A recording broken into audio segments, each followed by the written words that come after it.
اے حسین اے حسین اے حسین جیتے رہو شبیر پہ مرنے والوں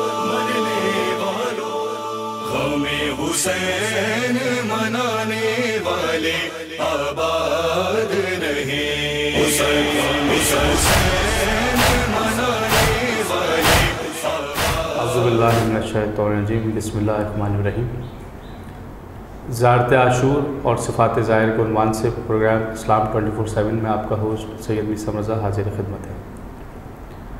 اس عنوان سے ہمارے پروگرام کا سلسلہ جاری ہے، زیارت عاشور اور صفات ظاہر۔ ایک دفعہ پھر ہم نے اپنے پروگرام میں آغا سید زیغم علی رضا صاحب کو عنوان مدعو کیا ہے۔ ہم بہت ممنون ہیں آغا کے کہ آغا نے اپنی بہت بزی شیڈول میں سے ہمیں وقت دیا۔ آج یکم محرم ہے اور ہم اسی صفات ظاہر کے پہ بات کریں گے۔ آغا جیسے اپنے پچھلے پروگرام میں آپ نے اس کی صفات ظاہر اور زیارت عاشور کی فضیلت اور روایت ہمیں بتائی تھی، اس میں اور اس کی فضیلت کیا ہے اور اس کی روایت کیا ہے، اگر ہم روایت آپ سے پوچھیں۔ اعوذ باللہ من الشیطان الرجیم بسم اللہ الرحمن الرحیم۔ الحمد لأہلہ والصلاة والسلام علی اہلہا الحمد للہ الذی جعلنا من المتمسکین بالقرآن الکریم وبولایت امیر المؤمنین وائمۃ المعصومین علیہم السلام۔ اللہم صلی علی محمد وعلی محمد۔ بہت شکریہ، آپ نے اس اہم عنوان کے لیے میرا انتخاب کیا کہ ہم اس کے اوپر کچھ کلمات ادا کریں۔ زیارت عاشور کی فضیلت کے باب میں ہمیں، جیسا کہ ہم نے اپنے پچھلے پروگرام میں بھی بیان کیا، کہ بہت سی ہمیں روایات نظر آتی ہیں۔ پھر اس کے جو راویان ہیں وہ بھی دو طرق سے یہ زیارت ہم تک پہنچی ہے۔ ایک اس میں اہم شخصیت صفوان بن مہران کی شخصیت ہے، جو کہ چھٹے امام کے صحابی بھی ہیں، صفوان بن مہران۔ اسی کے ساتھ یہ زیارت اور اس کے ساتھ جڑی ہوئی وہ دعا جسے دعائے علقمہ کہتے ہیں۔ صحیح۔ تو ایک روایت ہمیں صفوان سے بھی نظر آتی ہے، اور اس کی سند کے اندر چونکہ علقمہ کا نام ہے تو اس کو دعائے علقمہ بھی کہتے ہیں۔ روایت ہمیں دو طرق سے آئی ہے، ایک صفوان بن مہران جو کہ چھٹے امام سے روایت کر رہے ہیں، اور یہی زیارت ہمیں علقمہ بن محمد الخضرمی سے بھی یہ روایت آئی ہے۔ روایت کچھ اس انداز سے ہے کہ چھٹے امام کے نہیں، یہ پانچویں امام سے لے رہے ہیں، یعنی کہ یہ زیارت ہمیں پانچویں امام اور چھٹے امام دونوں کی طرف سے ہمیں یہ موصول ہوئی ہے۔ سلسلہ کچھ اس انداز سے ہوا کہ علقمہ نے پانچویں امام سے پوچھا کہ مجھے کوئی ایسی دعا بیان کیجئے کہ اگر میں دور سے امام کی زیارت کر لوں تو بھی اس دعا کو پڑھ لوں، اور اگر قریب سے زیارت کروں تو بھی اس دعا کو پڑھ لوں۔ تو پھر امام علیہ الصلوۃ والسلام نے اسے یہی زیارت عاشورہ اور ایک دعا تعلیم دی جس کو آپ دعائے علقمہ انہی کے نام سے منسوب ہو، اسی کے نام سے منسوب ہو گئی۔ یہی سلسلہ ہمیں صفوان سے بھی نظر آیا کہ صفوان نے سفر اختیار کیا چھٹے امام کے ساتھ، اور وہ عراق آئے، اور عراق میں آنے کے بعد جب انہوں نے امام کے ساتھ زیارت کی نجف اشرف کے اندر، تو پھر وہیں زیارت کے بعد امام نے اپنا رخ کربلا کی طرف کیا، اور اس کے بعد پھر امام نے زیارت عاشورہ کی تلاوت کی، اور اس کے بعد پھر دعا پڑھی، وہ جو آپ کو 2 رکعت نماز پڑھی، ہدیہ کیا، اور اس کے بعد پھر یہ دعا پڑھی جس کو ہم دعائے علقمہ کہتے ہیں۔ اور پھر متوجہ ہوئے صفوان کی طرف اور کہا کہ تم اگر چاہو تو یہی عمل جو ہے اب یہ جو بیان کر رہے ہیں، کہا کہ اس کو پڑھتے رہنا، یعنی کہ جو میں نے زیارت پڑھی ہے اور یہ جو میں نے دعائے علقمہ پڑھی ہے اس انداز سے، اس کو تم پڑھتے رہنا، اور میں ضامن ہوں کہ جو شخص اس زیارت اور دعا کو چاہے نزدیک سے چاہے دور سے پڑھے، اس کی زیارت قبول اور مقبول ہے، اور اس کا سلام یقیناً امام علیہ الصلوۃ والسلام کی بارگاہ میں پہنچ جاتا ہے، اور اس کی جو حاجت ہے وہ خدا کی طرف سے قبول ہو جاتی ہے۔ وہ جس مقام پر بھی پہنچنا چاہے، یہ بہت اہم نقطہ ہے کہ وہ جس مقام پر بھی پہنچنا چاہے اس زیارت اور دعا کی برکت سے اسے وہ مقام مل جاتا ہے۔ دوسری طرف پھر ہمیں ایک اور، یہ تو امام سے روایت اس انداز سے ہو گئی، صفوان پھر ایک اور بات کہتے ہیں، اور کہتے ہیں کہ امام علیہ الصلوۃ والسلام نے اس کی ضمانت لی، اس زیارت عاشور کی، اور فرماتے ہیں کہ اس زیارت کو اسی ضمانت کے ساتھ، یہ جو میں نے بھی بیان کیا، میں نے اپنے والد سے لیا ہے، یعنی پانچویں امام سے۔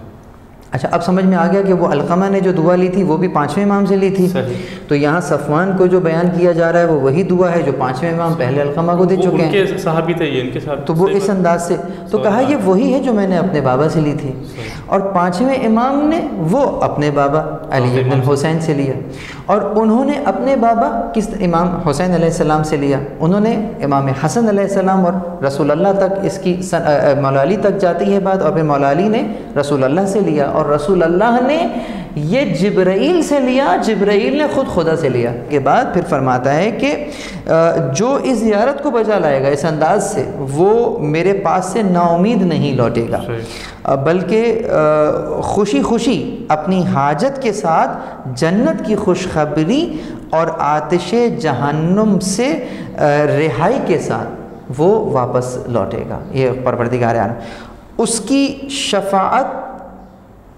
پروردگار کی بارگاہ میں قبول اور مقبول ہوگی سوائے دشمن اہل بیت کے۔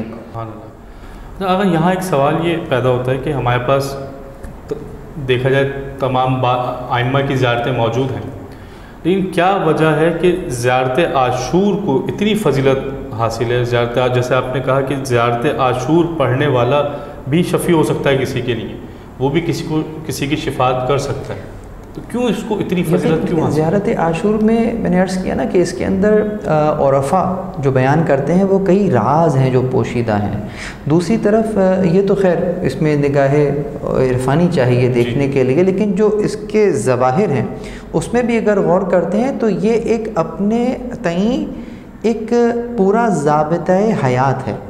زیارت عاشور کے اندر آئین زندگی پوشیدہ ہے۔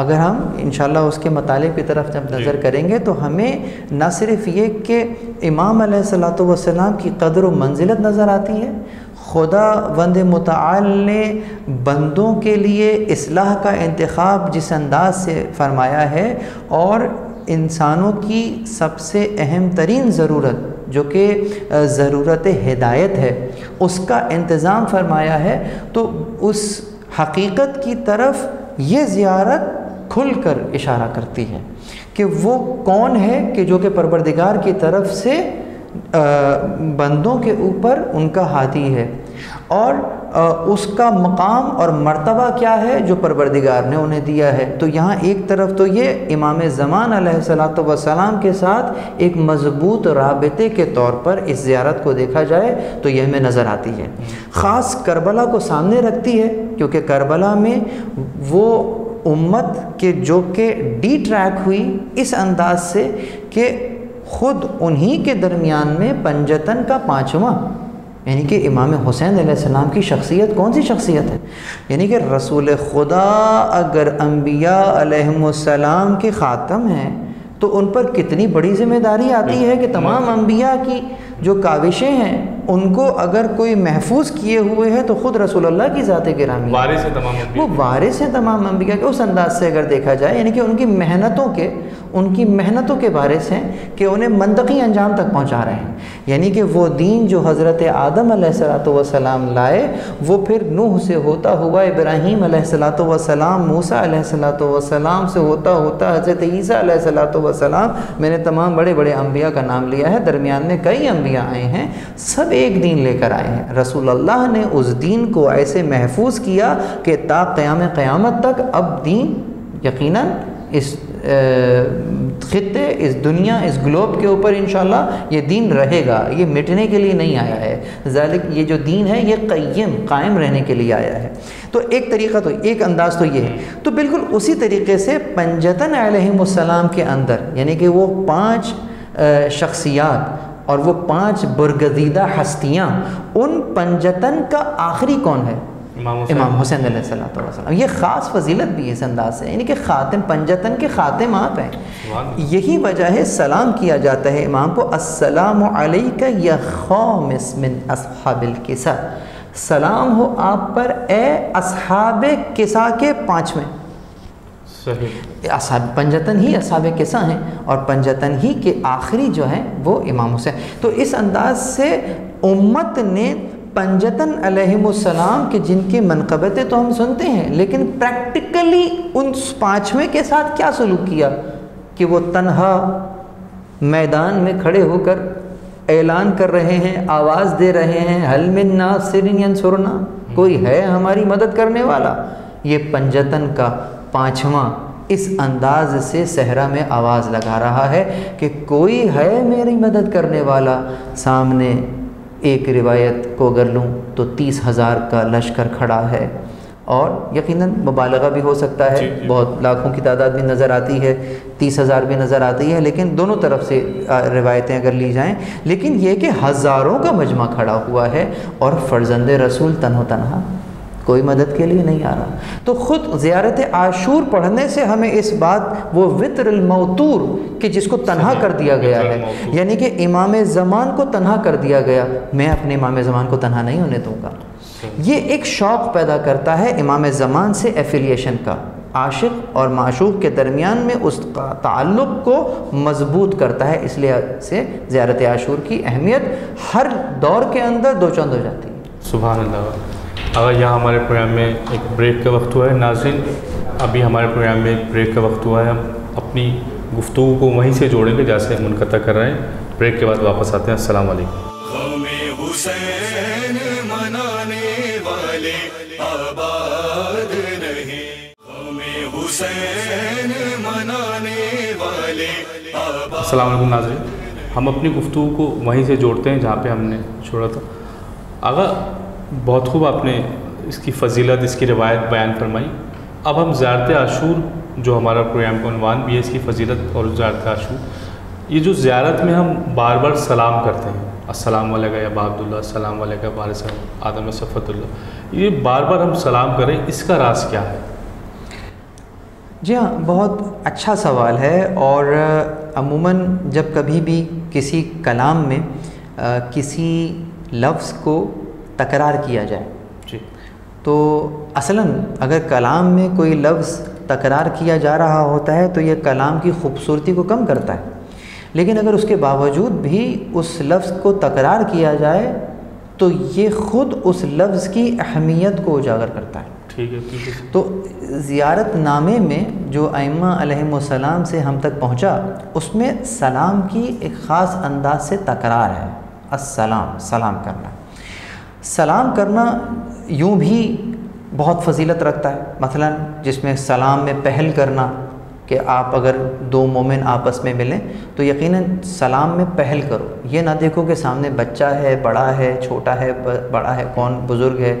جو سلام میں پہل کرتا ہے اس کو 69 نیکیاں مل جاتی ہیں، اور جو جواب دیتا ہے اس کے لیے ایک نیکی، اس یعنی کہ 70 نیکیوں میں 69 نیکی سلام کرنے والے کے لیے ہے، اور ایک نیکی جو ہے وہ جواب دینے والے، جبکہ جواب دینا لازم ہے، جبکہ جواب دینا واجب ہے اور سلام کرنا جو ہے واجب نہیں ہے۔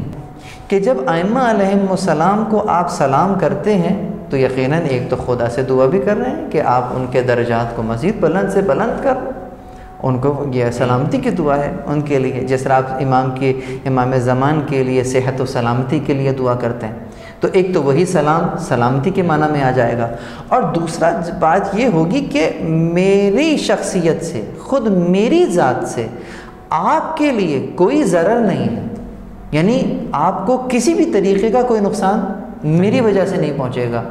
تو یقیناً امام علیہ الصلوۃ والسلام اس دنیا کو عدل و انصاف سے پر کرنا چاہتے ہیں، تو میری ذات سے آپ کو نقصان نہیں پہنچے گا، یعنی یہ کہ میری ذات سے اس زمین پہ ظلم نہیں پھیلے گا، صحیح، میں ظلم کو نہ پھیلاؤں گا نہ پھیلانے دوں گا۔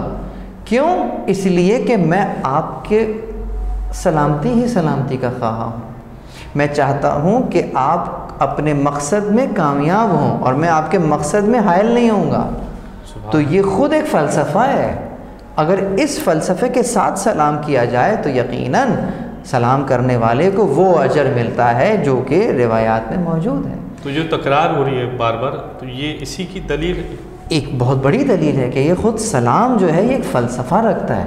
امام یعنی کہ اہل بیت علیہم السلام کا جو منشور ہے، جو ان کے مقاصد ہیں، جو فرائض ہیں، ان کو تقویت پہنچاتا ہے کہ میں آپ کے اس مشن کو تنہا نہیں چھوڑوں گا، میں اس کے ساتھ کھڑا ہوا ہوں، اور آپ کا مشن سلامتی ہی سلامتی ہے، میری وجہ سے آپ کے مشن پر کوئی حرف نہیں آئے گا۔ تو ایک یہ اعلان بھی ہے۔ زائر جب اس انداز سے امام معصوم کو سلام کرتا ہے تو یقیناً نہ صرف یہ کہ امام معصوم جواب دیتے ہیں، اگر سننا چاہو تو اس جواب کو سن بھی سکتے ہو، لیکن اس کو سننے کے لیے یہ جو ظاہری سماعت ہے یہ کافی نہیں ہے، اس کے لیے باطنی سماعت کو بیدار کرنا ہوتا ہے، اپنی معرفت کو بڑھانا پڑے گا۔ یقیناً معرفت کو بڑھانا ہوتا ہے۔ بہت خوب آگا۔ اگر ہمارے پروگرام میں ہم صفات کے حوالے سے بھی بات کریں گے، اور ایک یا دو یا تین صفات ہر پروگرام میں ہم آپ سے جاننا چاہیں گے کہ زائر کی صفات کیا ہیں، تو آج کے پروگرام میں آپ ہمیں زائر کی صفات کیا بتائیں گے، اور آج یکم محرم بھی ہے تو اس کے حوالے سے کیا بیان فرمائیں گے؟ بالکل، آپ نے اپنے پروگرام کے اس حصے کی طرف اشارہ کیا ہے کہ جو کہ اصلاً اس مختصر سے پروگرام کی جو اصل خوبصورتی ہے وہ یہی ہے کہ ہم ان صفات پر بات کر رہے ہیں کہ جو کہ امام معصوم اپنے زائرین میں دیکھنا چاہتے ہیں۔ وہ دیکھنا چاہتے ہیں کہ جو مجھ سے ملنے آیا ہے کیا ان میں یہ صفات موجود ہیں یا نہیں ہیں۔ اور خاص جیسا کہ آپ نے اشارہ بھی فرمایا کہ آج پہلی محرم ہے، اور پہلی محرم اصلاً جس انداز سے 61 ہجری میں پہلی محرم آئی ہوگی، 61 ہجری کی پہلی محرم ہو یا یہ 1443 ہجری کی پہلی محرم ہو، تو ان دونوں دنوں میں زائر کے لیے کوئی فرق نہیں ہے۔ جو صفت، جو کیفیت پہلی محرم 61 ہجری میں ہے وہی کیفیت آج 1463 ہجری کے اندر وہی کیفیت موجود ہے، یعنی تقریباً 1400 سال گزر جانے کے بعد بھی کیفیت میں فرق نہیں ہے، امام سے ایفیلیشن میں کوئی فرق نہیں ہے۔ یہی پہلی صفت قرار پاتی ہے جو ہمیں خود زیارت عاشور میں نظر آتی ہے، اور اس زیارت عاشور میں زائر کی جو پہلی صفت میں آپ کے سامنے رکھنا چاہوں گا، خود زیارت کے جملے جیسے آپ جب امام کو سلام کرتے ہیں تو کہتے ہیں علیکم منی جمیعا سلام اللہ ابدا ما بقیت وبقی اللیل والنہار، کہ میں جو آپ کو سلام کر رہا ہوں آپ کے اوپر، آپ سب کے اوپر جو سلامتی ہی سلامتی ہے وہ کب تک ہے؟ ابداً، ہمیشہ۔ اور وہ ہمیشہ کب؟ ابداً ما بقیتو، جب تک میں باقی ہوں۔ اچھا، یعنی کہ میں جس کیفیت میں آپ کے ساتھ مل گیا ہوں، جڑ گیا ہوں، میری یہ کیفیت فقط جذباتی کیفیت نہیں ہے۔ یوں نہیں ہے کہ میں کربلا میں ہوں تو میں آپ کے ساتھ جڑ گیا ہوں، اور جب میں پاکستان یا اپنے ملک واپس جاؤں گا تو پھر میں آپ سے الگ ہو جاؤں گا۔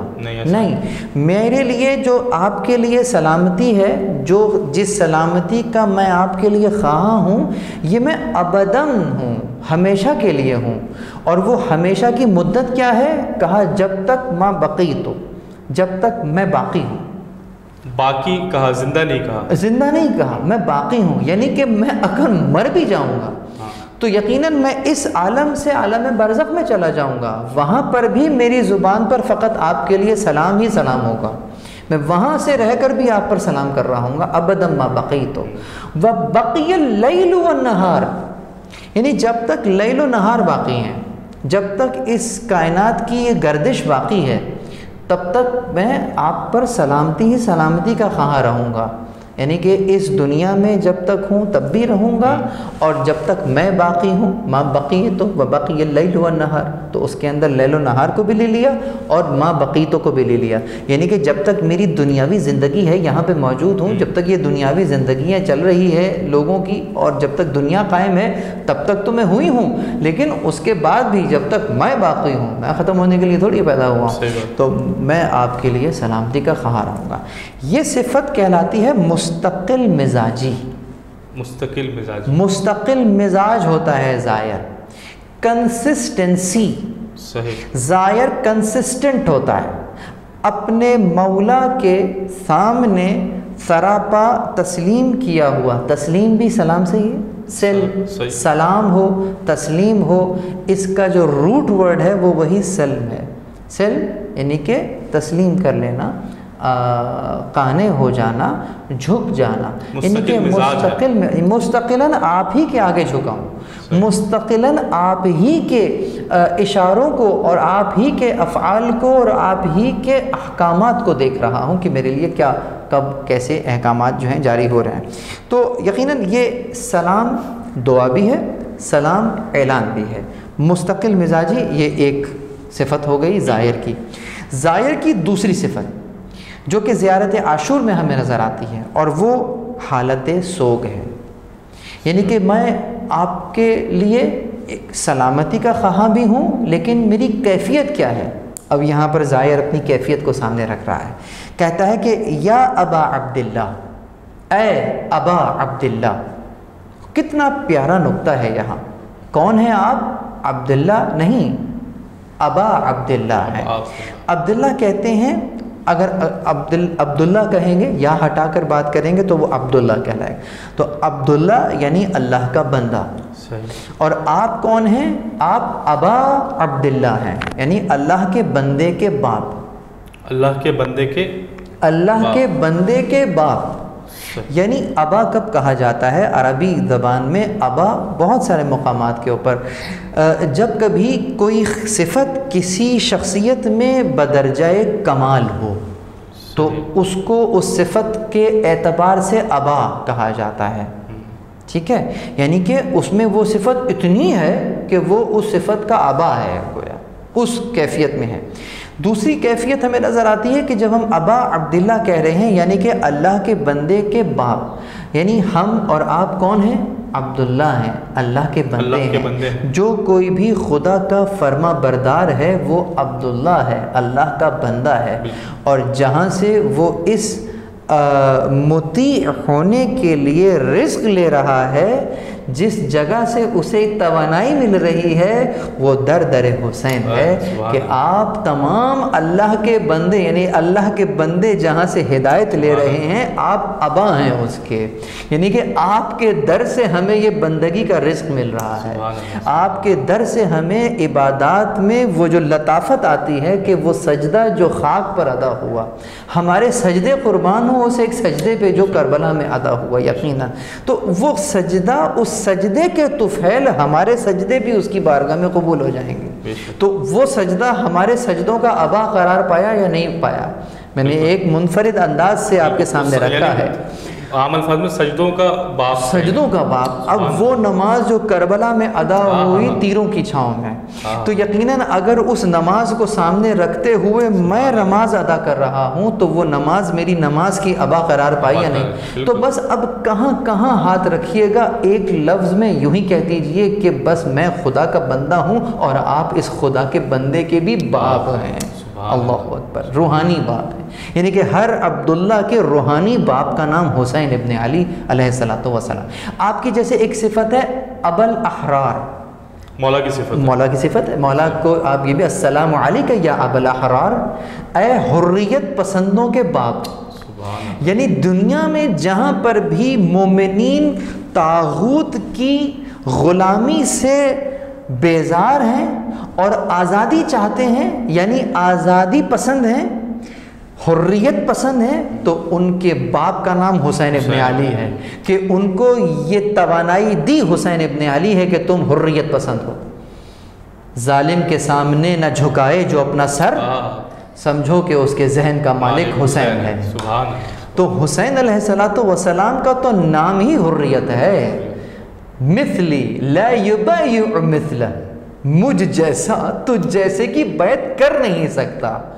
قیامت کے لیے وہ ٹینٹ سیٹ کر دیا. یہ نہیں کہہ رہے کہ حسین یزید کی بیعت نہیں کر سکتا، نہیں، حسین یزید کی بیعت بہت بڑی بات ہے.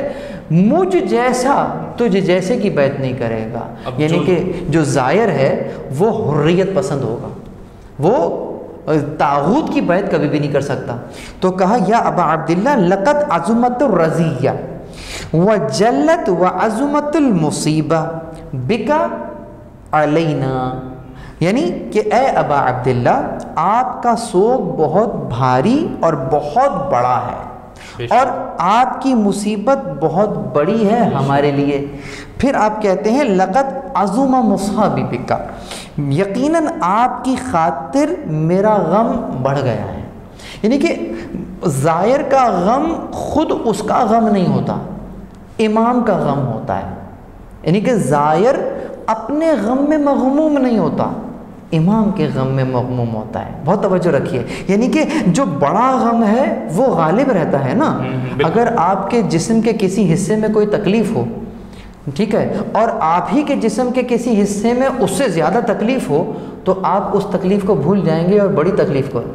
تو بالکل اسی طریقے سے مومن چونکہ امام مظلوم کے غم کو اتنا بڑا غم جانتا ہے کہ اس کو اپنے غم نظر ہی نہیں آتے. سبحان اللہ. آقا میں بہت شکر گزار ہوں آپ کا کہ آپ آئے. ہمارے پروگرام کا وقت بڑا محدود ہے اور اس محدود وقت میں ہمیں بہت ساری باتیں کرنی ہیں. ناظرین کرام، آپ نے صفت زائر کی صفت آقا نے بیان کریں، آپ نے سنی. ہم امید رکھتے ہیں کہ آپ کی معلومات میں بہت اضافہ ہوا ہوگا. اپنے ہوسٹ سید مصر مرزا کو اجازت دیجیے. اگلے ایپیسوڈ میں پھر حاضر ہوں گے. السلام علیکم. حسین جیتے رہو شبیر پہ، مرنے والوں غم حسین منانے والے آباد